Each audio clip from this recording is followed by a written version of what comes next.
Jeremy Gesicki is the head coach of the Lake City 14UA Whitecaps. I just said a mouthful there.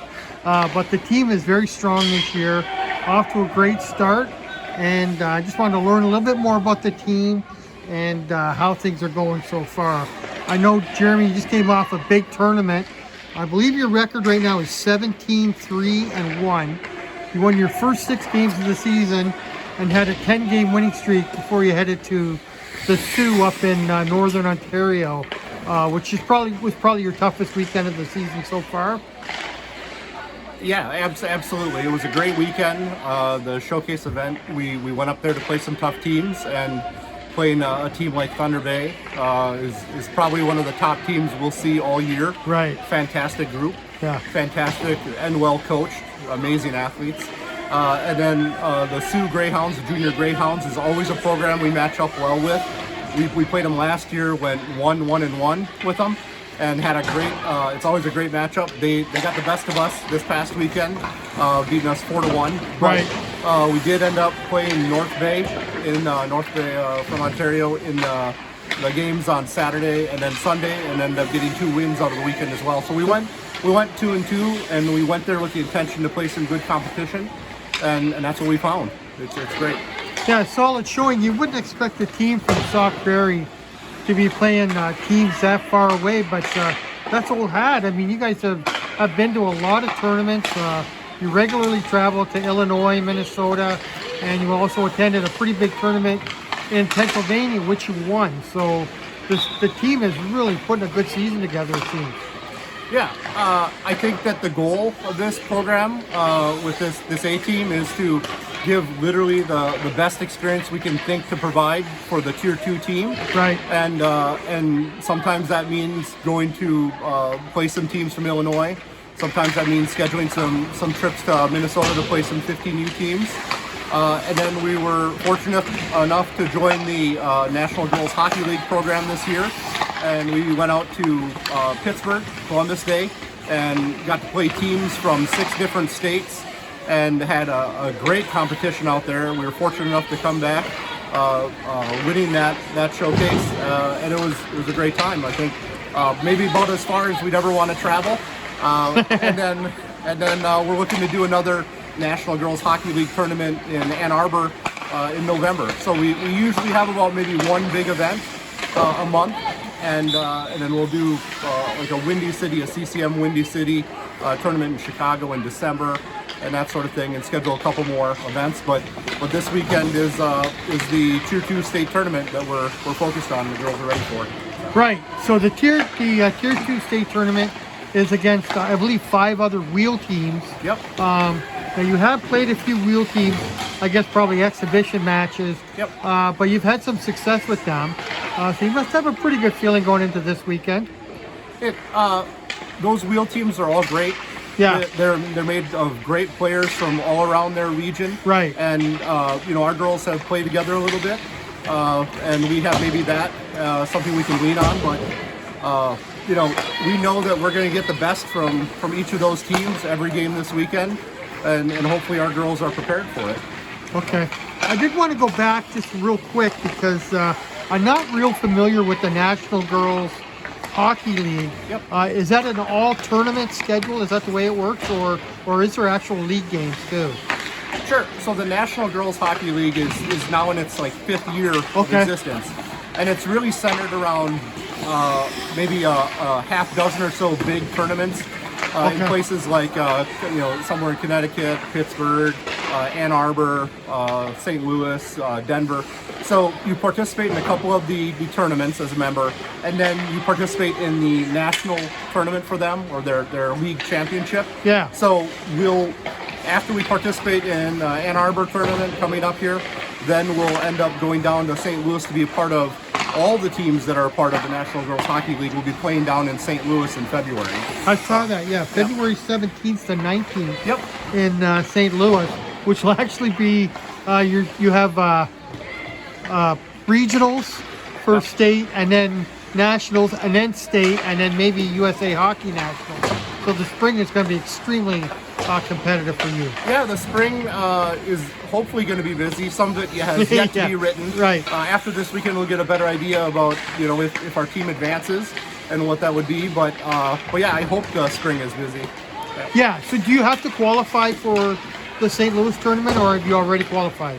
No, once you qualify by participating in a number of the National Girls Hockey League events, which we will have done. We'll participate in 2 tournaments after the Ann Arbor one, and then we're qualified to participate in the national tournament for them, or their league championship, I should refer to it as. Yep. So just a crazy season. You started back at the end of August, and you could go till April if everything goes as you hope. If you play at nationals, you'll be into April.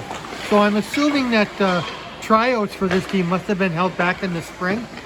Tryouts for this team were held in July. In July, okay. Yep.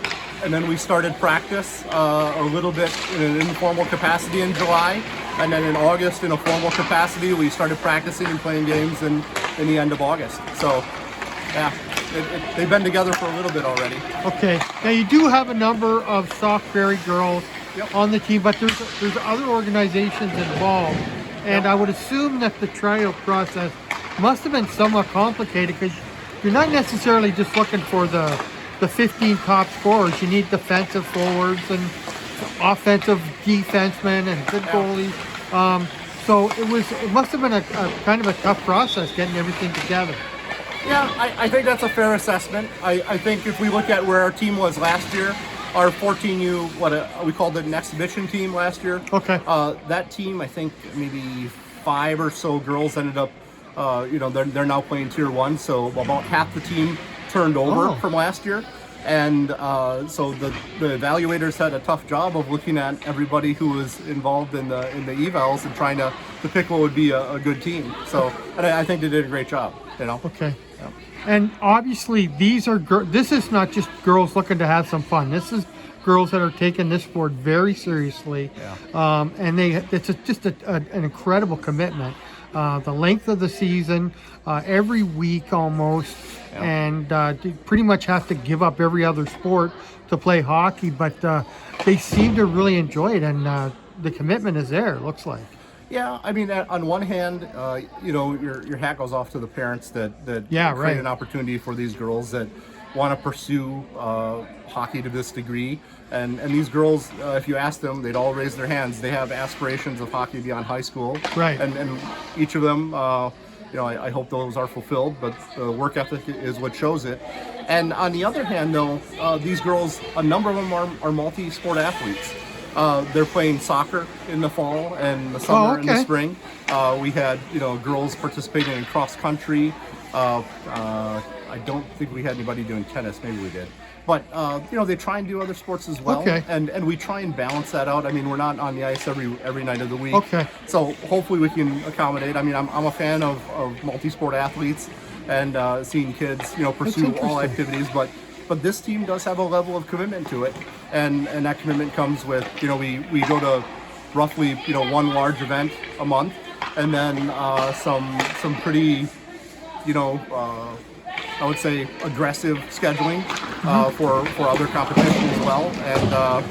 And I think the challenge is to deliver on the expectations that the girls are getting a great experience.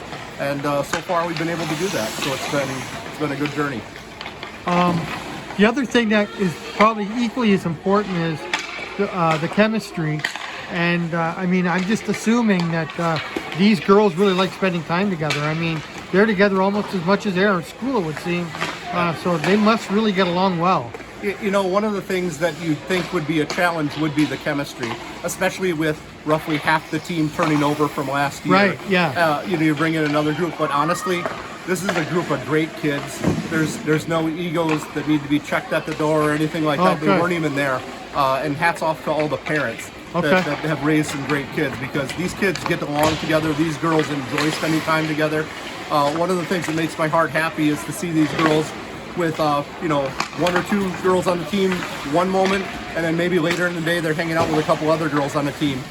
There's a great atmosphere. They really enjoy playing together, and they play as a team quite well. So Any rivalries? It's a different type of team because you don't necessarily have a local rival like, say, RWD and Sauk Prairie. Yeah. You do play the wheel teams, and maybe you really don't even have much. There's very few teams where you play more than 2 or 3 times a season. Yeah. Is there a team that your team really gets fired up to play? Oh, I think like coming off a weekend like this last one, we always have great competition with the Sioux Greyhounds. We love them. Okay. That's a great one. We play a couple teams from Illinois, and those games are always close. And when you play them multiple times, they always adjust, and the games are very competitive, very, very fast up and down the ice. And I think that we've established some relationships with teams in like 15 UA teams from Minnetonka and Edina, and that sort of thing. And we'll go back and hopefully play those teams again here coming up. Yeah. And those become, as much of a friendship as a great competition. And I don't know that we look at anybody as a rival. It's a healthy competition, and we want everybody to do well out there. Yeah. Right. Yeah. And we already talked about how the girls have the bar set high for themselves. Yep. As far as career and stuff like that.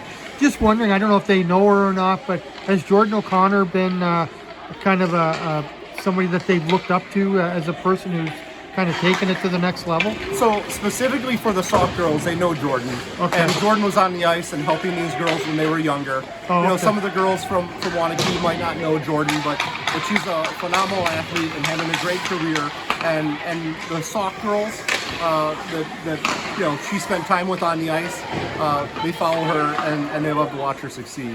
And likewise, Coach Lorai, who used to be the boys' high school coach here in town. Right. Yep. His daughter is now playing at Adrian. Right. Yeah. Yep. And she's been a fan of our girls. She's been on the ice helping our girls too. Oh, that's great. Yep. And when we go out to Ann Arbor, we'll hopefully be able to catch a game from Adrian and that sort of thing. But yeah, I mean, any source of female role models out there have absolutely left their mark on these girls, whether they be from Sauk or from, like for instance, Claudia Kepler on the ice doing a skills session with the girls tonight. Excellent. Coach, I want to wish you luck this weekend and throughout the rest of the year. This is, it's been kind of a phenomenal experience learning about this team, and it looks like the sky's the limit this year. Thank you. It's been great. Thanks, Jim.